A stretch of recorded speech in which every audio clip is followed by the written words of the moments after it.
Hello guys, good evening at syempre salam alaikum po dyan mga kabossing sa lahat pong nanonood po sa aking YouTube channel. Hello po at sana ay nakasubscribe kayo guys. At syempre, huwag na nating patagal mga kabossing. Ating pag-uusapan ngayon ay ang Miss Eco International 2026 na kung saan mamaya na nga ang kanilang coronation night. At syempre, are you excited guys kung sino yung makakuha ng corona bilang isang Miss Eco International 2026 na kung saan kaya ba talagang mag back to back itong ni Gabby Carballo mga kabosing ng Philippines, kasi last year si Alexi Brooke ang nakapag-uwi ng corona bilang isang Miss Eco International. So what do you think guys, makukuha kaya ito ni Gabby Carballo ang back to back para sa Miss Eco International 2026? So for me guys,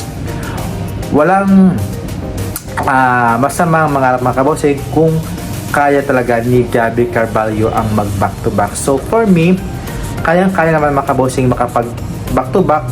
I'm not sure kung ibibigay ba talaga ng organization ng Miss Eco kung kaya ba nilang mag back to back ang Philippines mga kabosing. So yan ang ating aabangan mamaya mga kabosing. At syempre for me, basta maka top 5 lang ang ating pambato, maka first runner up, okay lang sa akin mga kabosing. At least naka top 5 tayo. At syempre ang lakas ng ating pambato na si Gabby Carballo dyan mga kabosing. At syempre aside from Miss Eco mga kabosing, dadako naman tayo ngayon sa Miss Aura International na kung saan mamaya din ang kanilang coronation night sa Miss Aura. At sino kaya ang makakuha ng corona or kaya bang mag back to back mga kabosing sa Miss Aura International mga kabosing ating pambato.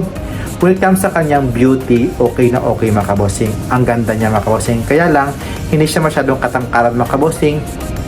I think nasa height niya is 5'7", ganun mga kabosing. Pero maganda at palaban ang ating pambato sa Miss Aura International mga kabosing. Kaya sa Miss Eco ba, kaya bang makipag back to back or maka first runner up nga mga kabosing? At syempre sa Miss Aura naman, kaya bang mag back to back or maka top 5 kita mga kabosing sa Miss Aura International? Kaya please watch mamaya kabosing sa kanilang coronation night at huwag kalimutang subscribe. At thank you for watching and see you in my next vlog. Keep safe mga kabosing and God bless and good night. Bye bye. God bless. Subscribe please.